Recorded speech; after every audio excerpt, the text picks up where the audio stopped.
léegi loolu mooy empathie boobu ngay wax. se mettre à la place de l'autre. gis nga loolu dafay rejoindre encore une fois cette solidarité dont on parlait tout à l'heure. Si tu n'as pas la capacité d'empathie mënoo solidaire. du tout parce que da ngay jàpp ne waa ji ci li mu nekk xëy na du lu garaaw. wala da ngay jàpp ne am na lu ko gën a garaaw wala boog yow da ngay jàpp ne mën na ko régler. boppam. donc si tu n'as pas cette capacité d'empathie. yow en fait yërmande nga koy wax. dëgg la maanaam gis nga yërmande dafa am solo ba yàlla ñaari yoon la ko tudd. Rahman Rahim. tu vois donc kon. loolu en vérité gis nga bu tàggatoo ci yow. c'est-à-dire quel que soit ñàkk jot boo am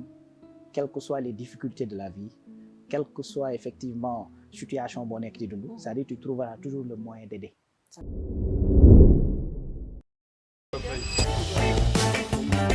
li ñu daan wax ay valeur nga xam ne nit ki liñ koy nawe moo di ragal yàlla mooy ngor mooy jom mooy fit mooy fulla. Tout le monde, bienvenue sur votre émission Parlons des valeurs. Tey nag Parlons des valeurs nous avons comme invité Rawane Banga de Média 28 mais kenn du la présenter on va te laisser yow-même de présenter sa bopp et c'est un plaisir vraiment de te recevoir sur cette émission ñu bàyyi la nga nuyu. maa ngi lay ziar Oulimata. Donc le plaisir est vraiment partagé. Je peux dire même que le plaisir est mien. Donc l'émission effectivement je l'ai découvert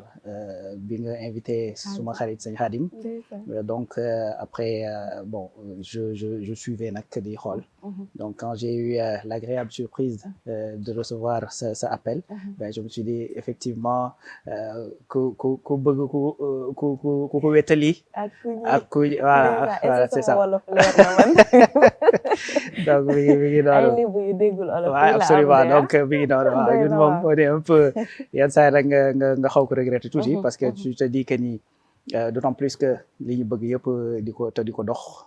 après tu te dis que c'est un peu regrettable mais dabu ci njaboot gi rek waaw fexe ba nga xam ni mi ngi doon absolument donc di la ziar bu baax Oulimata di amaat mbégte vraiment di am mbégte teew fi tey donc comme ni nga wax Rawane Banga de Média 28 di ab sénégalais lambda donc un africain lambda moo xam ni xëy na sa volonté principale tey mooy essayer d'avoir un impact positif à travers bien évidemment sunu ay prise de parole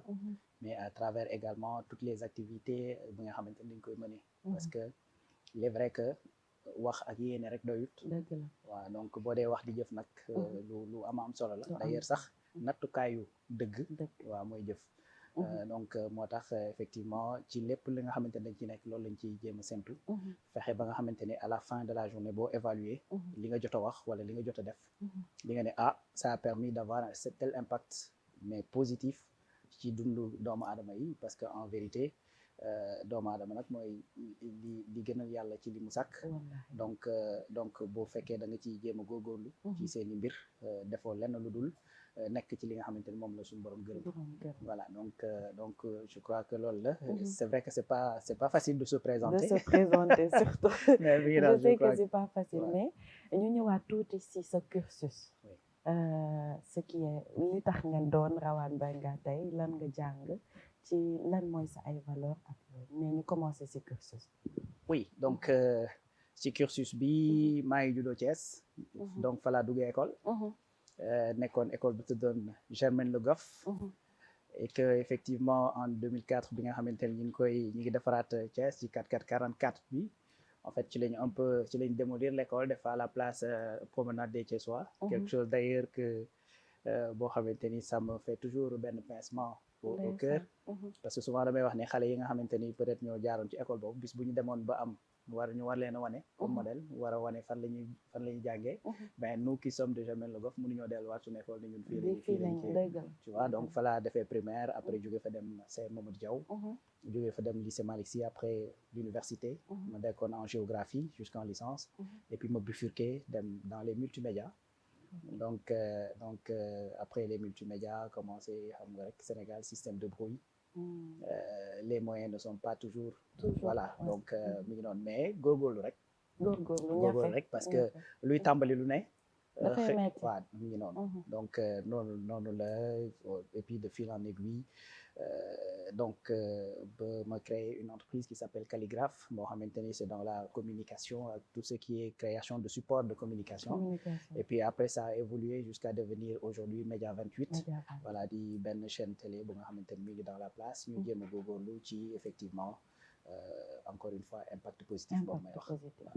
déjà sànq si sa biir wax da ngay wax ne da nga bëgg focus si wax dëgg yàlla wax loo xamante ni dëgg la te di dox si loo xamante ni suñu borom loolu la bëgg te dafa bokk si ay valeurs humaines léegi yow valeur bi nga xamante ni depuis bi nga juddoo ba léegi da nga ko jël si sa ay parents te mënul ñàkk ci yow ban valeur je pense que y en a deux y en a même plusieurs mais je crois que deux yi nga xamante ni ñoo ci gën a loolu mooy résilience muñ waaw et puis beneen bi mooy le partage ok ñun suñu kër c'est-à-dire lu graaw ñun entre frères ak demi-frères et tout ça déjà suñu kër boo fi ñëwee mënoo xam ndax effectivement on est des demi-frères ou pas déedéet man dëkk nañ ci benn koñ boo xam ni dëkk nañ fa ay at yu baree bari ba léegi nii am na ñu fa dëkk ñoo xamante ne bu ñu ma gisee dañ may laaj ndax gën nga dégg sa yaay te pourtant su ma ay grand frère la seen yaay nekkoon États-Unis ah bon ouais parce que da ngeen dëkk booloo ba kenn xamul beneen affaire mooy par exemple ñun suñu kër boo ñëwee par exemple ci sama mag ne ko damaa bëgg nga abal ma 1000 francs moom day xam ne bu lay jox 1000 francs yi da la koy may tu vois donc notion de partage boobu dafa nekk loo xamante ni depuis le bas âge en fait suñu waajur yi dañu ko inculquer beneen affaire mooy résilience pourquoi je dis résilience parce que man par exemple ak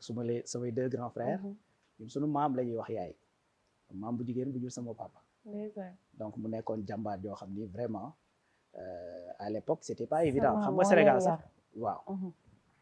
xam nga Sénégal sax booy wax ne c'était pas évident dafa metti woon et tout ça waxoo lu bees parce que nous sommes dans un pays qui est sous-développé bëri ay jafe-jafe tout le monde a des problèmes donc moo tax boo dee rek c'était metti woon na ci saa si da ngay gis des centaines de milliers de personnes ou des millions yoo xam ne dañuy gis seen bopp ci loolu et c'était vraiment le cas donc nga gis ne soxna si nekkoon fa ak suma wayu góor et tout ça donc malgré loolu di taaba di góorgóorlu xam nga kenn du ko xamal jafe-jafewam kenn du ko xamal problème am donc mi ngi noonu léegi de ce fait loolu boo ko màggalee la moindre des choses mooy que ni résilience boobu boo demee ba jëm mag ba comprendre pas mal de choses da ngay xam ne lii nii en fait sans pour autant même mu jàngal la ko ci ay téere yu demee noonu parce que téere bi aussi li muy reprendre tout simplement mooy la vie voilà c'est la vie lay reprendre donc tey boo déggee par exemple ñu ne la Sëñ Tuubaa bind na kunkaati man di la wax ne booy jàng par exemple da nga wala sàlloo muñ yow de visu da nga ko dund ak ki nga xamante ni moo nekkoon suñu waajur yooyu donc di ko ñaanal encore une fois fu mu tëdd suuf woyof toll ci kawam suñu borom yeesal yërmande ci kawam exactement donc mi ngi noonu kon su fekkee il y a deux valeurs yoo xamante ni jàpp naa ne te ça je crois que c'est d'actualité oui parce que aujourd'hui on vit dans une situation et puis dans un monde boo xamante ni maanaam bëgg-bëgg yi bari nañ moyens yi néew nañ donc su fekkee ni yow mënoo concilier les deux xëy na génn ci mën naa jafe wala boog di nga ci jaare foo xam ni vraiment après ca cappaandaw ga mën ngaa bañ a am lu la neex te souvent moo wax ne nit bu fekkee da ngay jëf c'est-à-dire il faut nga bàyyi xel une chose mooy nul n'a le droit de te juger certes mais les gens vont te juger quand même ça c'est sûr et que bu ñu lay juger du ñu yem ci yow dañuy dem au-delà de yow d'ailleurs quand on me pose la question lan mooy sa ay valeur fa ma jóge mooy damaa wax ci ñi ma ko jëlee donc su ma doon wax samay défaut xëy na aussi mën nañ jàpp ne fa ma jóge laa ko jëlee kon boo defee loo xamante ni deful c'est-à-dire dañ lay romb et on va parler de ta famille on va parler de tes amis on va parler de fan nga jógee et cetera ci demee noonu ça c'est sûr oui moo tax loolu dafa jar di suur moo tax may wax ne impact bi du des ci yow kese du tout dafay des ci sa famille ba pare desaat ci ñi nga xamante ni ñoom nga jur très bien parce que l'histoire fii Sénégal duñu fàtte déedéet du tout parce que en fait dans système social boo jëlee y a ce qu'on appelle la solidarité horizontale et la solidarité verticale c'est-à-dire c'est une solidarité parce que dañuy wax ne lépp loo xamante ni ñun ñu ngi koy def ci lu baax am na loo xamante ne dañ ko fi bàyyi woon ñu ñëw di ko perpétuer mais de la même manière noonu lañ koy transmettre à la aux autres générations yi nga xamante day ñëw de la même manière ñun ñi bokk benn génération noonu laay defee tey jii loo xamante ni yow mën na la impacter wala yow nga def loo xam ne mën na impacter keneen ci quelque chose de positif par exemple quand Steve Jobs créé son Apple c'est-à-dire il était au fin fond des États-Unis aujourd'hui nous on a bénéficié ñun ñëpp a ngi yor iPhone très bien donc loolu mooy li may bëgg a wax ce système de solidarité boobu mais par contre de la même manière ni mu nekkee ci yu baax yi noonu la nekkee ci safaan voilà moo tax wolof di wax sax nopp moom ak borom tu vois donc loolu encore une fois soo ko dee bàyyi xel aujourd'hui fi jamono toll nga xamante ni métit bari na situation yi compliqué na bëgg-bëgg yi bari nañ charge yi bari nañ c'est-à-dire boo ci àndul ak résilience maanaam di sàlloo muñ mën ngaa yàkkamti ba def loo xamante ni defut boo ci boolewul partage itam jafe-jafe dalay dab su boobaa xëy na mën naa jafe nga gis ku taxaw sa wet moo tax loolu en fait faaw nit ñi di ko sóoraale je crois moo tax ces deux valeurs là man jàpp naa ni ay valeurs yu essentielles la yoo xamante ni résilience ak partage waaye da nga wax partage est-ce que ku gorewul mën na ko def waaw résilience ak partage mais résilience buñ ko waxee partage ñu wax ko partage est-ce que ku gorewul mën na ko def en fait en vérité les deux bu la ngor manqué mën naa jafe ci yow dëgg la ndax ku gore dëgg moo mën a muñ ndax muñ yombul déjà nit duñ la muñ loolu yomb sinon ça c'est non sens la amul sens très bien donc plus nag effectivement ngor di nag ci yow plus ngay am looy jomb di am looy bañ donc plus ngay am looy bañ plus effectivement nga ni lii kat su ma ko defee xëy na du man dong lay impacté sóoraale say doom sóoraale say sët sóoraale effectivement ñi nga bokkal sóoraale famille ba nga bokk ainsi de suite donc de ce fait au lieu par exemple may dem di jaay sama ngor ben dama koy téye parce que ça n'a pas de valeur merci voilà donc amul njëkk loolu kon su fekkee da nga ko jaay la nga ko jaayee mënoo cee jëndaat li nga joxe déedéet donc dans les deux cas tu es obligé nga des ak sa ngor pour nga mën a muñ il faut nga am ngor mais pour nga mën a partager aussi il faut nga am ngor parce que àddina kuñ mësta defal dara existé wul déedéet oui donc te comme ni ko kii daan waxee Alaaji Mor Mbaye je pense waaw daa wax ne badoolo mooy koo xamante ni lépp luñ ko defal mu ne dama ko yeyoo badoolo mooy képp koo xamante ni lépp luñ ko defal waaw mu ne dama ko yeyoo waaw mooy ku nekk buñ ko waxee ci olof bu simple pour ñi nga xamante ni dégguñu olof bu xóot mooy nit koo xamante ni heure boo ko defalee mu ne daf ma ko waroon defal c'est normal c'est-à-dire loolu boo ko defee c'est-à-dire doo am cette capacité de reconnaissance bi war a mën a tax war a mën a xam ni liñ la defal war nga koo delloo et que li ngay delloo forcément da nga koy jëlee ci yow li nga moom kon ça c'est benn forme de partage tey partage boobu yaa ngi koy ñëw di wax ak loo xamante ni jomb nga doon wax donc tey partage yombul ku gorewul mënu ko def ku gore dëgg moo mën a partage te c'est pas facile pour les jeunes de partager jamono ji parce que dañ ko amul sax la ñu partager mais ci astuut loo am nga jéem cee jël partager ko ak ki nga xamante ni da la ko ñaan wala dafa am nekk ci jamono jaxasoo nga bokk kook moom oui xam nga en fait Soxna Oulimata en fait dès qu'on parle de partage nous tout ce qu'on voit c'est l'aspect peut-être matériel wala financier c'est-à-dire nit ku amul lu mu partager amul dëgg la waaw parce que yàlla bindul nit ñi rek sànni leen noonu bàyyi leen ñu dem daf leen doté de raison ça c'est vrai ñu yor xel di xalaat c'est-à-dire bañ na ko ba bokk na sax ci ñi gën ci jaam ñi mooy ñi nga xamante ni xëy na dañuy jàng alxuraan te di ko jàngale tu vois donc nit ku nekk li nga am rek nga mën a joxe nit mënta joxe lu mu amul c'est matériellement pas possible merci voilà donc li nga am mu nekk ci yow moom nga mën a joxe par exemple ñun bi ñuy gën a nekk xale da nga daan nekk ak say morom ci koñ bi mën nga gis benn t-shirt ci koñ bi c'est-à-dire waa koñ bi yëpp mën nañ di ko sol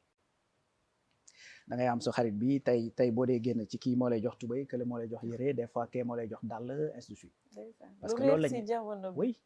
parce que loolu la ñu amoon à l'époque tu vois donc da nga daan toog guddi ndeysaan maa ngi j'ai un ami Moussa ma koy profité sax di ko rendre hommage di ko ñaanal moom aussi suñu borom dolli ko yërmande vraiment Moussa c'est un frère deret rek lañ bokkul tu vois mais à l'époque dañ daan toog tout partagé non tout absolument tout c'est-à-dire damay raccourcir ça parce que su ma ci soree un peu mën na ma xaw a un peu déstabilisé donc mais il faut dire mais xam nga genre amitié yi ngay wax ni waaw jamono ji nit ñi dañu soxla di ko dégg absolument parce que dañ nekk si jamono boo xamante ne ànd bu sincère dafa manqué absolument oui nit ñi àndatuñu te yàlla tax dëgg la waaw dëgg loolu dëgg la c'est vrai que lu xaw a tumuranke la dëgg la si jamono ji parce que en fait li ñuy àndee mooy tax généralement xam nga quand on dit sax que intérêt moo tax nit ñi ànd ak yu demee noonu intérêt moom dafa exister ci lépp ça dafa am intérêt boo xamante ni dafa moral am intérêt boo xamante ni dafa am yàlla sax intérêt lañ ko toppee ñëpp voilà très bien tu vois donc mi ngi noonu mais tey man jàpp naa ne xaritoo bu sincère c'est-à-dire loo xamante ni la warta ñàkk ci dundu doomu adama parce que boussole la day tax ngay fàttaliku te sa xarit boo xamante ni sa xarit dëggantaan la c'est-à-dire du la jay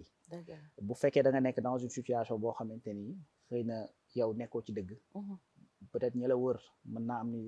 amal nga leen njariñ goo xamante ni duñ la bëgg a wax parce que bëgguñu ñàkk njariñ yi jóge ci yow c'est-à-dire un ami sincère du xool loolu et puis xëy na nag li koy mën a def ci doomu aadama mooy comme vécu am jaar-jaar waaw par exemple Moussa bi ba lay wax nii man sincèrement mën naa ni bu weesoo sa maam koo xamante ni jóge na fi xëy na mu am nu ma def moom la d'ailleurs avant ñu ma koy wax sax ça sama papa il a un peu hésité mais après bi ma woowee ba expliquer ma ko et tout ça parce que dafa doon ko am njariñ juste avant muy décédé et puis tu vas voir le link bi nga xamante ni moo nekk ci partage bi may wax c'est-à-dire Moussa amul kenn ci ñun ñu doon ànd ak moom koo xamante ni musul la amal njariñ c'est-à-dire à un certain moment vu la situation comme je dis c'était un peu compliqué on était dans un quartier boo xamante ni bon mi ngi noonu c'est-à-dire bu ñu nekkoon 5 wala 6 personnes yu toog kenn ku ci nekk di nga gis loo xamante ni ci moom Moussa moo ko moom tu vois donc le soir tout le temps këram lañ daan ne si groupe bi j'étais le seul élève moo tax d'ailleurs bi ma amee bac un de mes amis dafa ñëw ne ma duñ la féliciter dañ lay remercier parce que boo amuloon bac dinañ foog ni ñun ñi ngay àndal tax donc ngoon gi ñun ñëpp këram lañ daan ne koñ bi ñëpp fa seen kër lañ doon fréquenter papaam tous les mois dafa doon jënd ravitaillement paquet meew du pain pour que chaque nuit ñuy mën a def foofu lekk suuraale leen tu vois donc toujours je suis dans le partage Moussa c'était le seul gars de notre groupe boo xamante ni ñun ñëpp buñ tasee c'est-à-dire buñ delloo ñun ñëpp à Thiès këram la ñuy daj tu vois donc bi nga xamante ni je pense ay 3 semaines avant son décès dama posté benn vidéo am sur Facebook dafa nekk ci trottoir bi bale ko samp ay garab di def ay filet am suñu beneen xarit bu ko fa romb filmer ko daal ne ko soo yaa ngi ci kii garab yi et tout ça affaire yooyu et j'ai posté sur Facebook pour dire si chaque quartier de ce pays-là avait un Moussa Kanté léegi dëkk bi jag et puis 3 semaines après il était parti donc mu nekk loo xamante ni c'était waaw lu diisoon la mais suñu borom moom lu diis doomu aadama la koy teg mais en fait ni mu dundinam mooy tax après boo ci réfléchir da ngay gën a am yaakaar dee na fàtte woo leen ko en plus na fi te bàyyi na fi dara absolument bàyyi na fi njaboot mais surtout l'impact encore une fois bi nga xamante ni moom la Moussa doon am c'est-à-dire quand il est parti des gens posé nañ ma question laaj ma ne ma xanaa ab sëriñ moo fi jóge ndeysaan parce que cimetière yi dafa fees ba ci mbedd bi baax rek tu vois donc mais est-ce que yéen a ngi daje ba léegi comme ni ngeen daan daje oui donc am nañ benn groupe WhatsApp et puis comme léegi xam nga rek les responsabilités et puis comme kenn ku ci nekk yaa ngi dans un truc mais amitié boobu dañul sincèrement man le fait que ñuy wax ne xarito et cetera c'est vrai tout mu ranke na mais man j'y crois toujours et que dama koy dund en fait j'ai des amis quoi de vrais amis de vrais amis yoo xamante ne ils sont capables de se prendre une balle pour yow. Non, sincèrement, ça c'est une richesse que j'ai. C'est une richesse. Moi, des fois, quand des gens m'interpellent pour me dire, surtout sur les réseaux, Dimbali ñu ne change pas. Un jour, c'est un ami moo dugg commenter loolu parce que da ko doon gis souvent. Mais bul changer. Oui. Parce que dafa ragal ne réseau yi daf la. En fait, c'est-à-dire les gens, tellement ils sont déçus parfois, et que bu ñu gisee yenn comportement yi ci nit, ils ont l'impression que c'est un comportement de façade. De façade, d'accord. Voilà, donc, mais man, Dieu sait que su ma toogee ak yow nii sur plateau, sachant que les caméras sont là, ni ñuy waxtaanee bu ñu demee au plateau, c'est comme ça que je suis. Bu ma demee suñu kër, c'est comme ça que je suis. Je suis une seule personne. Et lan nga xalaat si engouement bi nga wax ni nit ki siiwul woon ngay ànd ak ay nit jékki-jékki nga siiw wala yàlla may la benn am bi wala mën-mën bi nga jékki-jékki changer qu'est-ce qui fait ça pour toi? Oui, en vérité mooy li may wax léegi ne nit ñi sax moom la ñuy ragal des fois. Xam nga man je pense que la richesse et le pouvoir nous créer des personnalités dafay révéler qui tu es. La richesse et le pouvoir. Et le pouvoir. Révéler mooy loolu da doon nelaw ci yow. mu yee ko. Oui, parce que nit mënut a changer du tout autour ah. Ouais. Des fois da ngay gis ne sax la plupart du temps li ñooñu dal.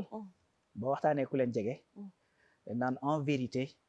ay réfléchir de près. Là je comprends parce que tel jour gisoon naa nangam tel at gisoon naa nangam telle période il avait fait telle chose et cetera seetlu lu ma la wax. En général koo xamante ne da ngaa dem ba am. changer wala nga am pouvoir nga changer. boo waxtaanee ñi ko jege dinañ ne pourtant les prémices étaient là mais moment boobu doo ko mën a seetlu. parce que li leen di lié moo tax. beneen affaire itam mooy quand tu es boo yeggee ci moment yooyu aussi dañ lay gën a seetlu. waaw duñ la may dara. waaw dañ lay gën a seetlu là aussi c'est une vérité qu'il faut dire. dañ lay cribler. lépp la ñuy xool gars yi même ñi nga xamante ne doon nga ànd ak ñoom sax dañuy toog di épier di xool ndax le gars très bien loo wax rek dañ naan kii te parfois aussi des fois mën na bañ a nekk sax un changement boo xam ne dafa nekk ci yow mais mën na nekk tout simplement le fait que da ngaa changer de statut parce que tey soxna Wuli ki nga xamante ni dafa nekk par exemple di bu waree lijjanti 1000 francs mu të ko bis bu dee dox ci ay millions wala ay milliards c'est-à-dire mbooloo mi ànd ak millions ak milliards day ñëw. Dëgg et le temps n'est plus là. foofu laa bëgg a waxee merci beaucoup. Merci. Donc de ce fait. c'est-à-dire le temps que tu avais pour consacrer ko ñenn ñi forcément dafay wàññeeku. et que ñooñu nag bu ngeen amul lu dëgër lu leen lii. immédiatement dañuy jàpp ne da ngaa nekk ci tànk yi. war soppeeku war tu vois fekk ne mën na bañ a nekk loolu. mais par contre ceux qui changer statut. ba pare changer ñoom. te mu nekk un changement bu véritable. ñu nekk yeneen nit. donc ñooñu en vérité ils ont toujours été comme ça. c'est juste que dañoo nekkul woon dans les dispositions pour mën a wane réellement. tu vois parce que tey su fekkee da nga am les moyens. loo ñorti war nga ko mën a bëgg mën koo defal sa bopp. su boobaa en vérité. je vois pas lan moo war a mën a tënk say xalaat dëggantaan. kon quelqu'un bi nga xamante ni yorut. di wax lenn. bu demee ba nga xamante ni yor na changer tout le discours di wax loo xamante ni safaanu la mu doon wax la en vérité li muy mujjee wax mooy doon li mu gëm oui parce que ki nga xamante ni ragalu la wala boog mënuloo ko mënal na boppam te yaakaarul ci yow je pense que buy wax day wax li nga xamante ni moo nekk ci moom dëgg la axulaay taala très bien moo tax souvent on dit que le pouvoir ak li nga xamante ni moom mooy l'argent nekkul loo xamante ni forcément daf lay soppi mais dafay révéler la véritable personnalité bi nga xamante ni moom moo nekk ci yow et ça a été éprouvé depuis belle lurette voilà donc après da ngay gis ne sax ñenn ñi nga xamante ni dañoo jaar ci phase yooyu bu fekkee ne dañ cee génn wala boog nga am ba amatoo mais tu vois li ngay def mooy dellu si waat waaye da ngay ñàkk nit yi c'est ça parce que nit yi kenn jëndu leen kenn moomu leen dañ leen di ñàkk mais tamit da nga wax lu am solo parce que ñu bëri dañ koy dund mooy nit yi am dañoo wéet parce que ñu bëri dañuy dem ba dootuñ leen comprendre wala dara dab leen parce que sénégalais du muñalaate te du communiquer oui waaw xam nga loolu moom c'est vrai loolu moom c'est vrai et puis ñun moom gaaw nañ loolu ci waa ji dafa fuuy dafa beew dafa changé man xam nga kenn junduma et cetera loolu moom c'est vrai que gaaw nañ ci mais en vérité man jàpp naa ne aussi c'est que boo nekkee ci yenn station yi yàlla dimbali la xëy na nga am yenn moyens et tout ça c'est-à-dire c'est à toi de faire aussi le cadre pour nit ñi mën la ñeme aussi parce que tamit xëy na su fekkee ni je sais pas su fekkee ni yow dem nga ba yegg ci yenn station yi sa jot bareetul certes mais peu de jot bi nga xamante ni yaa ngi koy consacré ci les personnes qui comptent vraiment pour yow ben su boobaa effectivement xëy na problème boobu mën nga ko bañ a am beneen affaire mooy les gens aussi sont doués de raison ils sont capables de comprendre certaines choses lii ëpp def mooy tey tu as des amis très proches ngeen defandoo lépp màggandoo yaroondoo ngeen ku ne xam sa morom biir ak biti des fois sax yow ñenn ñi yaa jëli seen soxna ñi effectivement ba ñuy jël soxna yaa ranger les chaises ben nga dem ba ci diggante bi nga yegg à un certain niveau buñ la woowee nga ne nga def na pas de mais duñ la mën a jot te ku ne xam na ni aujourd'hui fii àddina toll c'est-à-dire téléphone moom ki la bëgg a rappeler ak ki la bëgg te rappeler moo fi am mais boo demee ba toog le soir di nga toog xool sa téléphone qu'est-ce que j'ai raté quels sont les messages yi ma war a jot en général bu fekkee message la boo xamante ne danaan la suba ñëwal le chèque est disponible da nga koy gis di nga dem bu la Diomaye woowoon doo def un quart d'heure da nga koy rappeler c'est ça léegi nag loolu aussi xam nga day tax yenn frustration yi am ci yenn relation yi et tout ça mais pour man dans une relation encore une fois c'est l'affaire de deux personnes moo tax très souvent je reproche aux gens yi wax naan man daal fi nga ma yem falaa lay yem ma ni non parce que yow aussi bu fekkee waaj dafa wax fi nga ma yem falaa lay yem mais le problème reste entier c'est-à-dire man jàpp naa dans une relation li ci war a am mooy chacun da ngaa war a tout simplement jéem a fexe woyof wàcce sa bopp parce que man su ma wàccee sama bopp yëkkati la yow nga wàccee sa bopp yëkkati ma mais ñun ñaar ñëpp a yëkkatiku voilà léegi nag jot encore une fois lu jafe la léegi mais le téléphone mi ngi jokkale boo toogee le week-end jël sa téléphone woo sa gars yi et cetera des fois y a des groupes WhatsApp de temps en temps nga dugg ci groupe bi sama gars yi na ngeen def maa ngi ci jàmm et cetera su fekkee ne am na koo xamante ni dafa nekk ci groupe bi am na ay jafe-jafe parce que toutes les situations ne sont pas les mêmes ben tu viens en appoint sans pour autant même que ñu nekk ci groupe bi di ko yëg ben loolu la quoi c'est que boo defee loolu cela t'empêche pas d'être dans tes activités quel que soit effectivement le manque de temps bi nga xamante ne moom nga am ko parce que du temps il faut tout simplement en trouver man mën naa toog fii par exemple je fais absolument rien du tout mais ma toog sama kër di tëdd nelaw ko jóg rek bu sama téléphone sonné ma xool ko tëdd aw ma temps wu def leneen mais am naa temps wu nelaw donc le temps voilà le temps moom yaa koy xaj-xajal exactement il faut savoir en profiter mais aussi par rapport à l'empathie man damay bëgg souvent ñi di ñu ciy wax Sénégal xëy na xamuñu ko wala am na ñoo xamante ne dunduñu ko mais être empathique c'est quelque chose de dafa bokk ci nit oui waaw loolu moom en fait day tax sax mooy tax sax nit di nite nag bokk na ci liy tax nit di nite mooy am empathie mooy effectivement la capacité à se mettre à la place de l'autre maanaam nga mën a toog xool effectivement soxna Wuli mu expliquer la benn affaire bien que yow bu doon yow la sax doo ko defee noonu mais nga mën ne kat j'arrive à comprendre parce que effectivement moo tax souvent man je dis une chose il faut faire il faut dissocier deux choses la compréhension et l'acceptation man mën naa comprendre benn affaire te du ma ko accepter tu vois donc mais par contre pour nga mën a accepter ou nga bañ a accepter il faut d'abord comprendre les choses donc loolu effort la boo xamante ne nga war a def man souvent je le dis en fait man sama soxna dafa nekk une forte personnalité déjà les amis yi ñu xam déjà dañoo màggandoo tu vois ñoo bokkoon benn koñ màggandoo et tout ça mais ñi ñu xam dëgg des fois dañ may tooñ ne ma yow comment tu fais pour mën a durer ak moom pendant toutes ces années et tout ça quoi mais l'effort qu'on a fait c'est chacun de comprendre kan mooy keneen kii de ce fait des fois mën nga wax quelque chose de dur mais moom day xam ne lii c'est une situation ponctuelle mais c'est pas toi loolu nag effort comprendre keneen ki léegi loolu mooy empathie boobu ngay wax se mettre à la place de l'autre gis nga loolu dafay rejoindre encore une fois cette solidarité dont on parlait tout à l'heure si tu n'as pas la capacité d'empathie mënoo solidaire du tout parce que da ngay jàpp ne waa ji ci li mu nekk xëy na du lu graaw wala da ngay jàpp ne am na lu ko gën a graaw wala boog yow da ngay jàpp ne ben mën na ko régler. mën na ko régler boppam. donc si tu n'as pas cette capacité d'empathie. yow en fait yërmande nga koy wax. dëgg la maanaam gis nga yërmande dafa am solo ba yàlla ñaari yoon la ko tudd. rahman rahim. wallaahi tu vois donc kon. loolu en vérité gis nga bu tàggatoo ci yow. c'est-à-dire quel que soit ñàkk jot boo am quelles que soient les difficultés de la vie quelle que soit effectivement situation boo nekk di dund. c'est-à-dire tu trouveras toujours le moyen d'aider. ça c'est vrai. oui des fois nga gis effectivement ñoo xamante ni dañuy jàppale nit mais ci loo xamante ni yow ñoom ñi moment bi ñu koy def sax c'est-à-dire ñoom ci seen bopp soxla nañ jàppale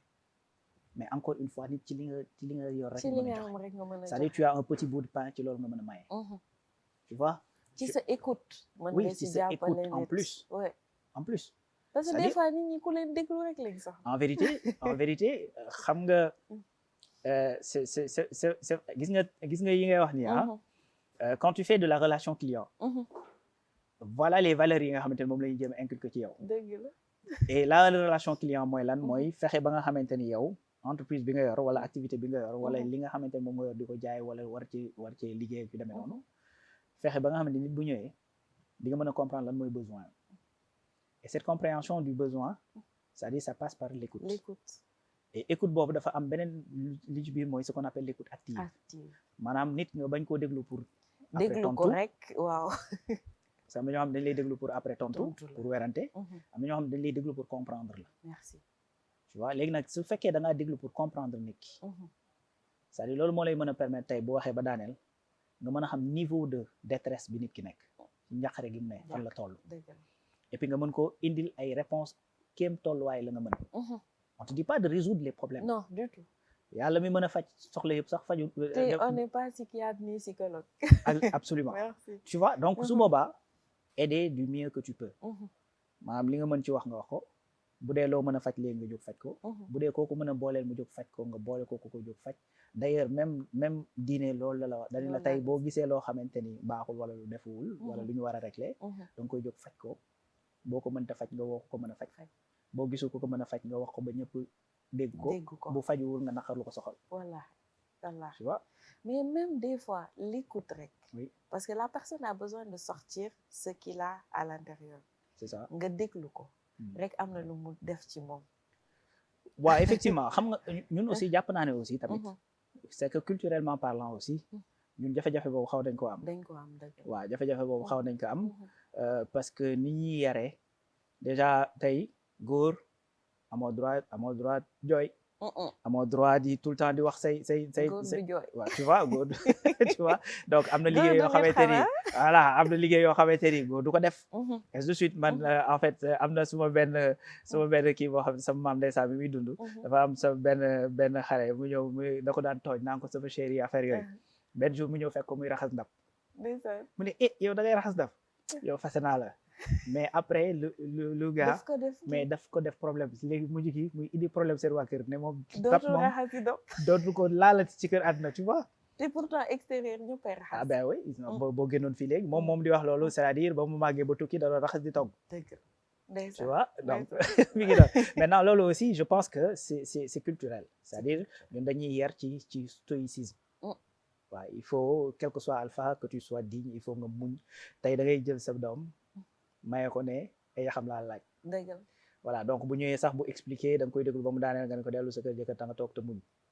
tu vois donc loolu day dem ba léegi sax même kenn ki nga xamante ne dafay am de la souffrance c'est-à-dire du ko mën a dem sax di wax da koy denc. mais est-ce que du loolu moo tax dépression bi bari instant bi. oui gis nga beneen affaire ci loolu. mooy c'est-à-dire dafa am des choses yu nga xamante ne ñun dañoo jàpp ne ñeneen ñi lay dal c'est occidental. alors que xel. il y a pas d'occidental du tout ni de blanc ni de noir. absolument pas le cerveau c'est le même. c'est-à-dire quand on fait des interventions opérations chirurgicales c'est-à-dire ni ñu koy defee en Europe. noonu lañ koy defee fii. exactement pareil c'est-à-dire donc c'est l'éducation juste qui mooy changé. c'est vrai. éducation mooy changé moo am ay valeurs en Occident am ay valeurs fii et cetera yu demee noonu mais tey xel ni mu bindoo c'est-à-dire yàlla ñëpp la ko boole. dëgg la. tu vois donc de ce fait ñun parfois dina nekk ci yow sax mais tu te rends même pas compte que dal na la que dal na la d'ailleurs boo ko exprimer nee nañu sax. ñu ne kii feebaru tubaab yooyu. waaw exactement wala ñu ne dafa yaradiku wala effectivement bu ñu fontoo xam nga yow voilà wala sax dañ lay gëdd dañ lay harceler rek yu demee noonu. parce que dañ koo jël jagleel ko ñeneen. ñu bañ ñu ko kii. certes nag il faut le dire. que quelque part ça aide un peu. parce que tey bu fekkee da nga jël par exemple la société occidentale am na yenn extrémisme yoo xamante ni ñi nga xamante ni dañu am dépression di fa yegg. peut-être que c'est moins fréquent fii ci ñun. oui c'est moins fréquent. c'est moins fréquent mais quand même y en a. y en a parce que dans toutes les sociétés aussi on voit maintenant des suicides yoo xamante ne boo ko daan dégg 10 ans après nga koy déggaat. absolument mais léegi chaque mois nga dégg benn suicide. oui il y a aussi l'effet amplificateur des médias. des médias parce que là aussi souvent man ma wax ne dans notre société. lépp loo xamante ni ñu ngi koy gis actuellement mu mel lu bari suñuy bët daan na fi xew. mais dafa amul woon réseau yi yu ko génne. il y avait pas l'effet amplificateur des médias. mais toutes les sociétés humaines boo jël. c'est-à-dire il y a des défauts. et il y a des défauts parfois yu nga xamante ni c'est inhérent à la personne.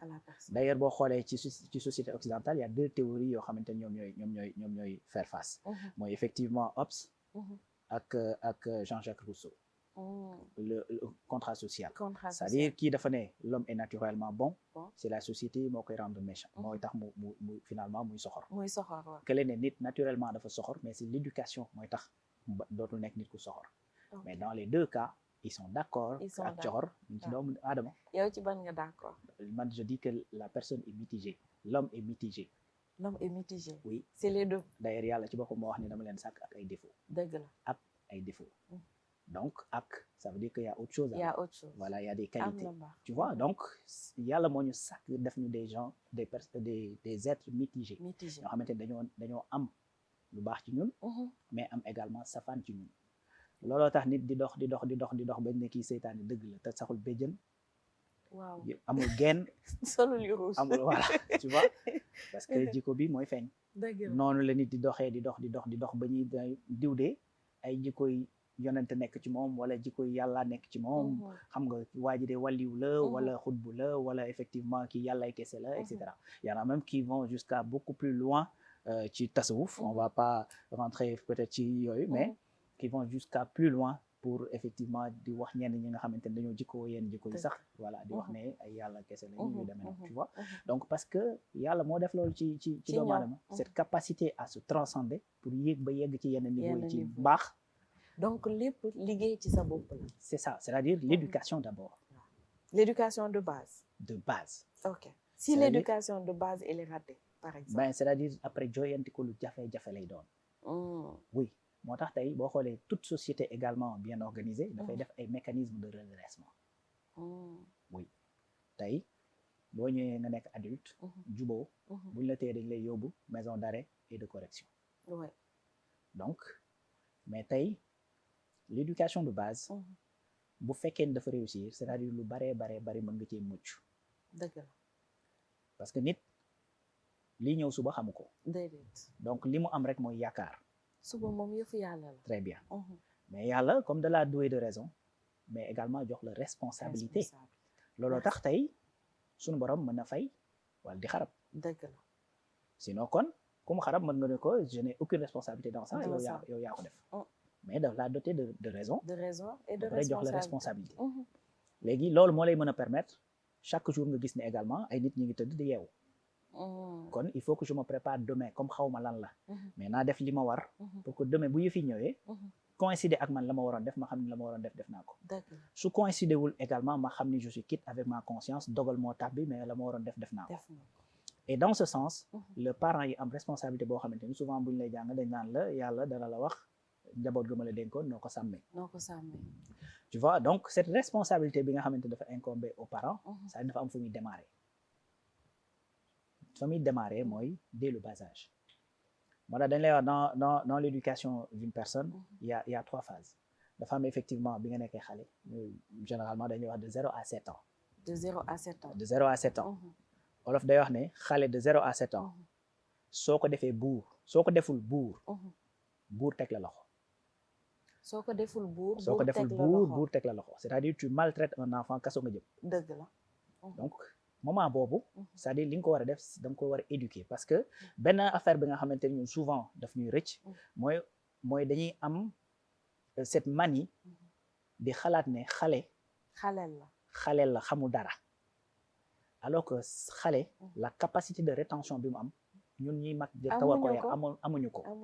d'ailleurs loolu tax xale c'est-à-dire sa capacité à assimiler d'autres langues gën a yomb c'est vrai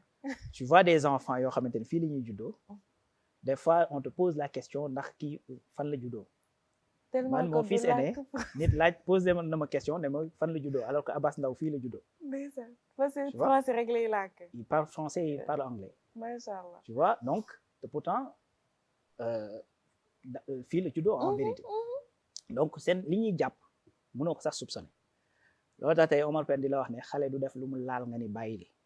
day tax su màggee du xam dara lu mu laal boo ko ne bàyyil kon suba du def lépp lu koy tere c'est-à-dire il faut pas lui interdire tout moo tax olof di wax loolu di wax ne boo ko deful bu teg la loxo c'est-à-dire il faut da nga koy éduquer da nga koy yar ci mu découvrir yar ko ci mu xam c'est quoi le bien c'est quoi le mal et que dès le bas âge boobu nga may wax ni c'est-à-dire ils sont capables de comprendre loolu oui les enfants sont capables de comprendre tey xale bu demee ci sondeel nga bàyyi ko bu ci lakkee du ci dellu dëgg oui waaye da nga koy bàyyi mu lakk du ko gaañ tu vois parfois bu defee nii sax bu chaleur bi kiiwee ko rek dina xam ne lii baaxul dafa am benn vidéo bu ma seetaan boo xam ni c'est des chinois dafa jël prise bi daal di jël benn bant dugal ko ci prise bi daal di simuler comme si courant bi da koo masse comprendre après mu jëlaat kii bi jox ko kii bi nunus bi daal di koy defloo ci kii bi daal di def lu mel ni kii daal di jël dàll bi dóor nunus bi jël bant bi jox ko xale bi ne ko déedéet du ma ko laal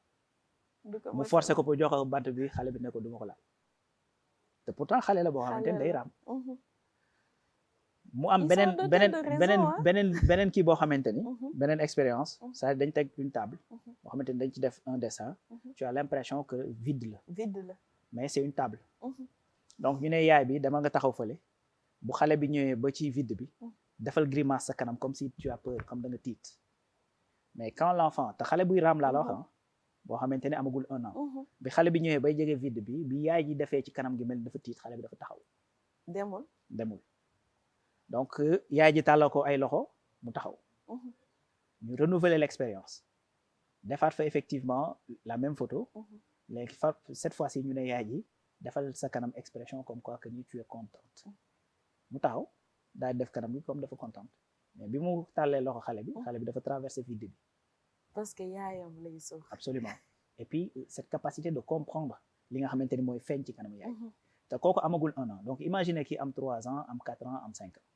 ils sont capables de comprendre beaucoup de choses te ñun yaay dañuy yërëm torop pour ñun c'est pas l'âge de commencer yar moo tax gis nga tey dans notre société dañuy wax ne taaw moom bu muusee muus na bu dafay dox et souvent bu fekkee ni beneen bi la jël deuxième bi dañaa xelu taaw la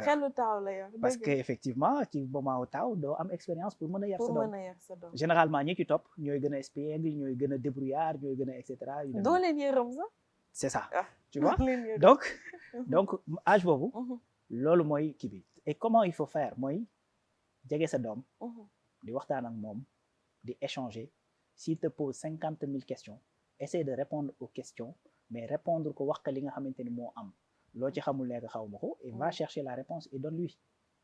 wala donne-lui les mécanismes ne ko xoolal tel endroit xoolal tel nangam et cetera tu vas comprendre li nga xamante ni moom nga mel donc répondre seeni question ba pare jege leen gis nga affection boobu ak jege boobu foofu nga koy lijjantee en vérité affection c'est sénégalais oui xam nga tey ñun mën nañ bañ a assez expressif oui mais day nekk ci ñun tey balaa nga ko doon xam nit jékki-jékki rek wax sa papa dara wala jékki-jékki wax sa yaay dara te pourtant mën ngaa xëy des années des fois sax mën nañ la woo téléphone nga ni xaaral après dinaa woote yaa ngi dégg mais bu ko nit tuddee ci loo xamante ne safaan la wala dara mën nga ci rey sa bopp c'est ça c'est-à-dire même les parents noonu la des fois noonu la ñuy def c'est-à-dire tu peux avoir un papa boo xamante ne toute sa vie il ne t'a jamais dit je t'aime c'est et pas pourtant son toute sa vie il s'est battu il s'est tué à la tâche pour yow pour nga mën a jàng nga mën a sol ay yére nga et cetera et cetera il te le dit pas mais daf fi nekk mais ce discernement là comme léegi xale yi dañuy seetaan les séries dañuy seetaan ils sont sur TikTok ils sont sur les réseaux ils voient d'autres cultures qui disent à leurs parents qui font des hugs des câlins et des bisous à leurs parents et cetera ñu foog ni loolu moo fi xew te fekk ñun yaruñu ci loolu d'habitude dañuy xaw a réer pour ñoom si manque affection la seen papa bu leen waxul je t'aime te du suñu culture waaw ça c'est vrai mais cette tendance aussi tamit xam naa ni loo xamante ne la malheureusement ou heureusement ça dépend dafa lay koy kii mais mën na évoluer mën na évoluer parce que certainement man par exemple aujourd'hui les possibilités yi sama doom am amoo ko woon je les avais pas xëy na peut-être ni ma ko jegee et tout ça peut-être que mes parents c'était pas le cas donc à leur dépend voilà à leur décharge aussi on peut comprendre que situation yi tamit voilà absolument loolu la tu vois donc moo tax société nag day évoluer waaw société dafay évoluer et là effectivement il y a des choses yu nga xamante ni mi ngi évoluer dans le bon sens comme dans le mauvais sens aussi parce que ci dessin animé yooyu ngay wax il y a beaucoup de choses yu nga xamante ne aussi il faudrait que parents yi gën ci veiller parce que dans am na loo xamante ni xëy na état mën na ko en amont liggéey ba nga xamante ni yenn yi duñ mën a dugg mais chez toi si sa téléphone si sa télé c'est-à-dire état mën la fa fekk sur YouTube état mën la fa fekk c'est aux parents de veiller à ce que xale yi bañ di xool yenn yi tu vois donc parce que c'est une capacité d'absorption ni ñuy jëlee lu baax noonu la ñuy pomper voilà donc dañuy c'est du mimétisme qu'ils font donc loolu mooy cet âge là foofu ngay régler lu bari ci xale bi voilà après 7 ans de 7 à 14 ans dañ lay wax ne xale bi soo ko defee buur teg la loxo encore oui xam nga bële dañ ne woon boo ko deful buur teg la loxo donc de 7 à 14 ans dañ naan la boo jëlee xale bi def ko buur teg la loxo parce que de 7 à 14 ans il commence à savoir c'est quoi la responsabilité des fois nga jox ko ne ko demal jënd bitig ba des fois effectivement nga ne ko demal lijjanti sa bopp pour li nga war a lekk ani pain bi mu ngi fële demal nga jël ko mets tes chaussures solo sa yére et cetera et que même ci diine dañ lay wax ne bu yegsee âge boobu nga jàng très bien et que effectivement à partir de 10 ans bu nanguwul julli day jot sax effectivement nga def une correction corporelle tu vois kon méngoo na ak li nga xamante ni moom la voilà moom la olof maintenant li tax ñuy wax boo ko defee buur dalay teg loxo parce que effectivement il est mineur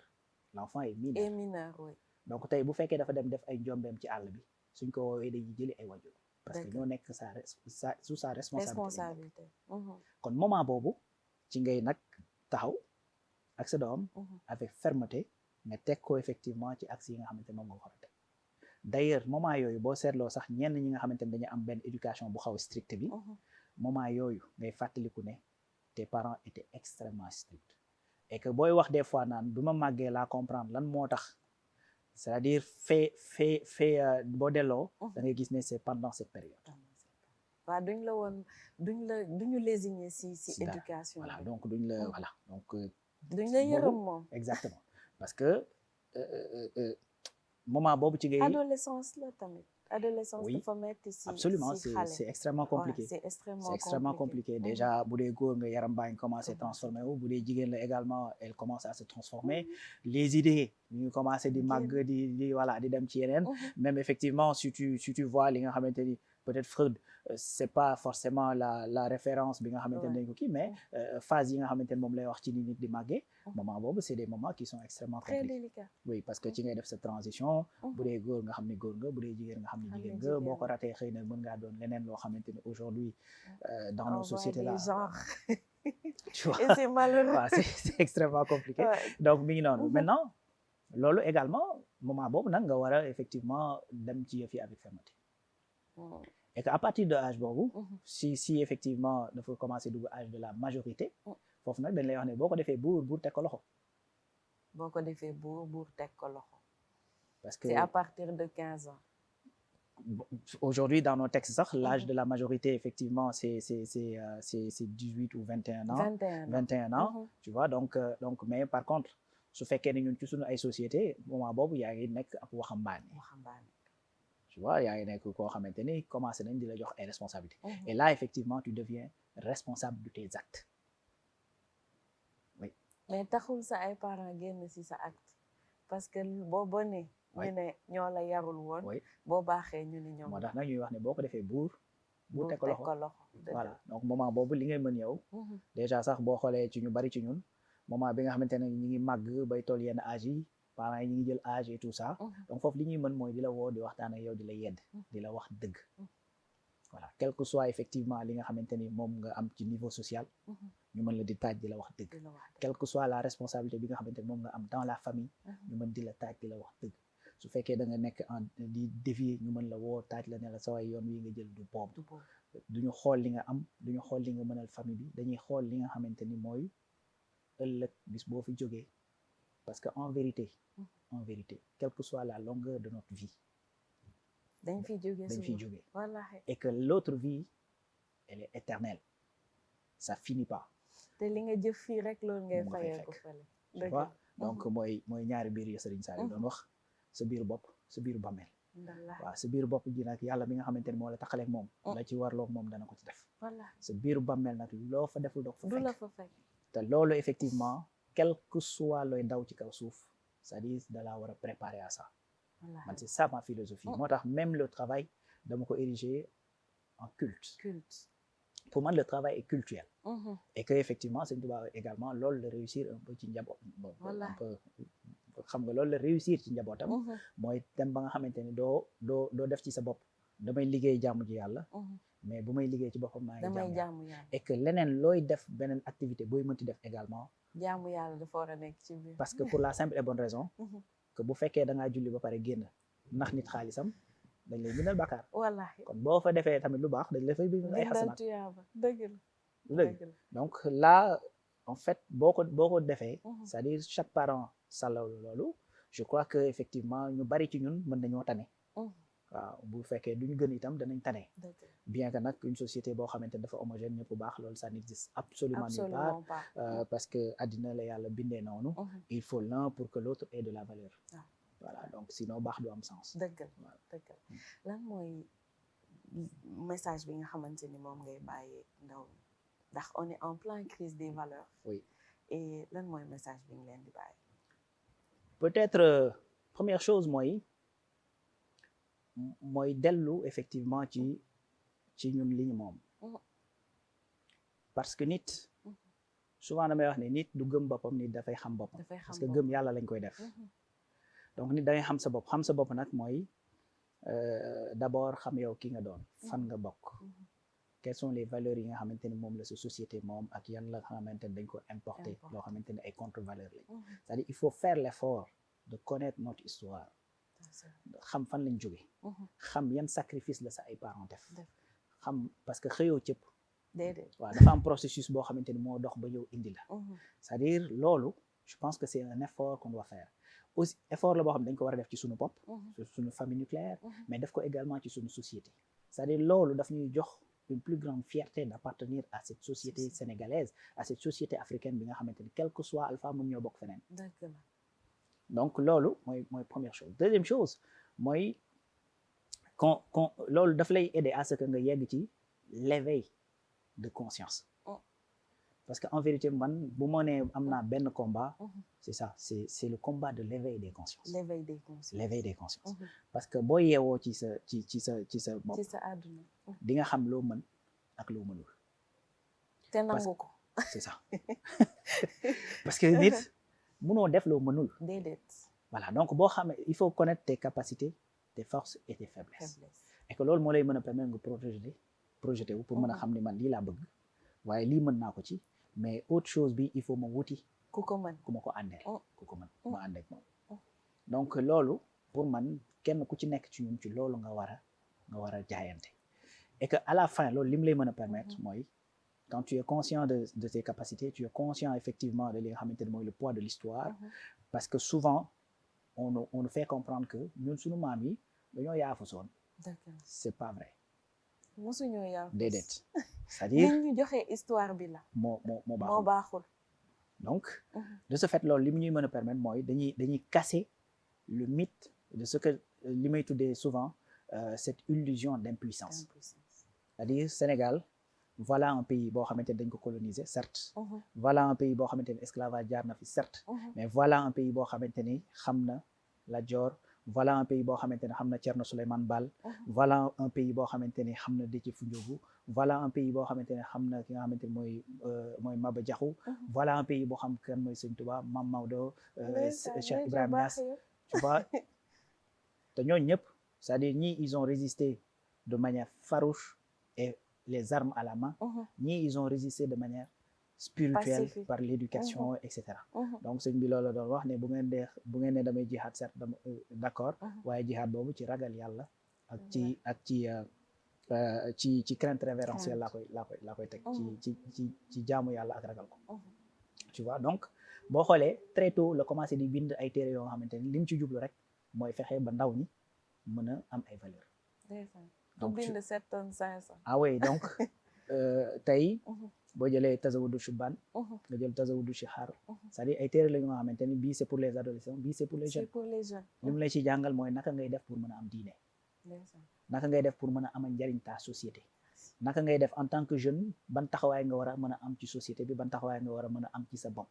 donc gëstu yooyu man jàpp naa ni moom la ñu war a ériger effectivement en valeur ériger ko en exemple nga xam ni jeunes yi danañ mën a dellu ci loolu mooy dem wuti xam lan mooy suñu histoire xam lan mooy valeurs yi nga xamante ni moom moo mooñ ñun suñu société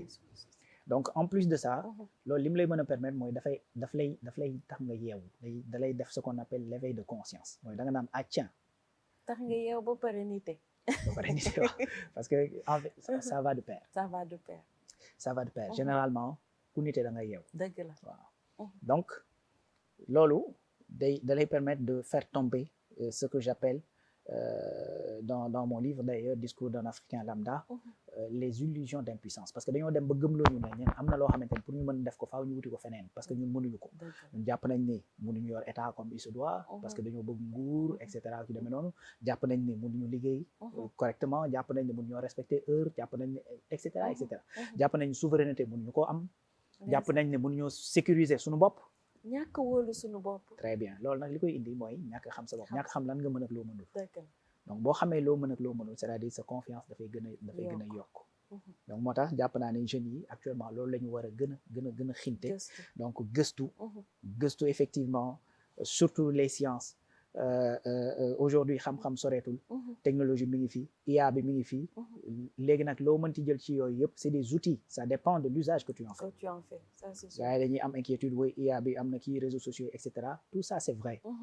réseau social boo mënti jël c'est-à-dire miniature société bi la d'ailleurs c'est pour ça que ça s'appelle un réseau social c'est-à-dire li xew ci société bi mooy dem di feeñ foofu ñi nga xamante ni niñ leen yaree mooy wax lu ñaaw bu ñu ñëwee ci réseau yi lu ñaaw la ñuy wax ñi nga xamante ni wax lu baax lañ leen yaree bu ñu ñëwee ci réseau yi lu baax la ñuy wax ñi nga xamante ni dañuy ñëw ci réseau yi pour gëstu parce que ci loolu lañ leen yar bu ñu ñëwee gëstu googu la ñuy def ak di bind di partager loo xamante ni pour yokk kii la ainsi de suite donc pour man jeunes yi loolu la ñu war a kii et puis prendre en main xam ni man jàpp naa ni en 2025-26 des fois dañuy tenir des discours yoo xamante ni c'est-à-dire bu ñu demoon dans les années 60 maanaam duñ fa wéet aujourd'hui on parle de souveraineté on parle d'indépendance économique souveraineté économique sécuritaire et cetera c'est la même chose la sunu maam yi doon wax ñi nga xamante ni ñoo doon dund en 1960 ak la forme biñ ko doon waxee rek je pense que c'est normal dëgg la c'est pas normal et que il faut que ñun ñu xam ni jeunes yi en fait bu yàlla defee li gën dans 60 ans dans 50 ans ñoo nekk ay mag voilà kon ñoom ñoo préparer effectivement et que préparer leg boobu ñu war a jox li nga xamante ni mooy cette génération future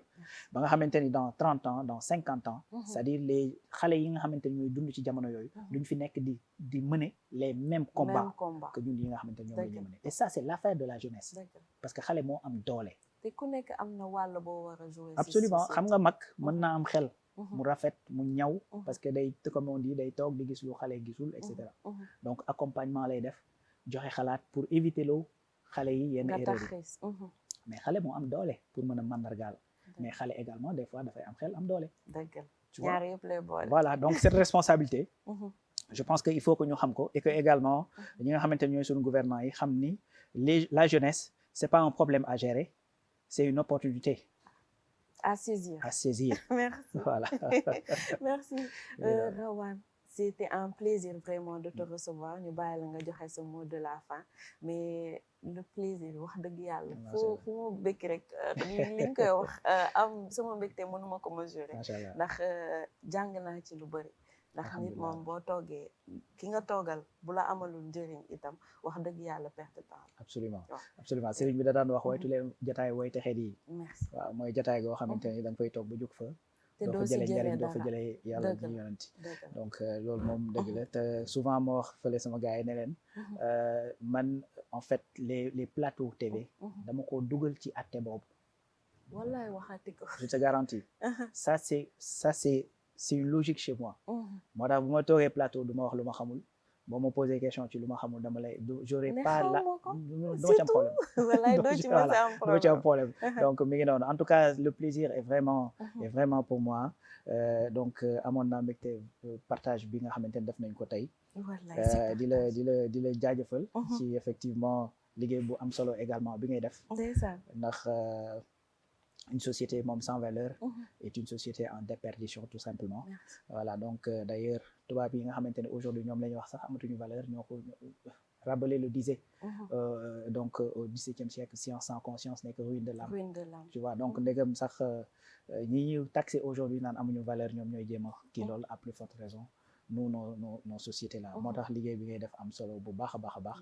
di la ci jaajëfal liggéey baax di jaajëfal effectivement tous mes amis ma famille également donc suma soxna mes enfants aussi donc sénégalais yëpp ci adoption bi nga xamante ne def nañ ko ci sama jëmm ji ba souvent boo waxee nit ñi ne am na solo xëy na ñoom seeni nopp rek moo nekk ay noppi gar ni di dégg lu baax bëgg nañ la parce que jotuma ñaar ku ma ne invité la Rawane donc wax dëgg yàlla maa leen raw foofu en tout cas dinaa jéem a fexe di leen ko delloo du maximum que je peux ci li nga xamante ne moom laay partager à travers les petites expériences que j'ai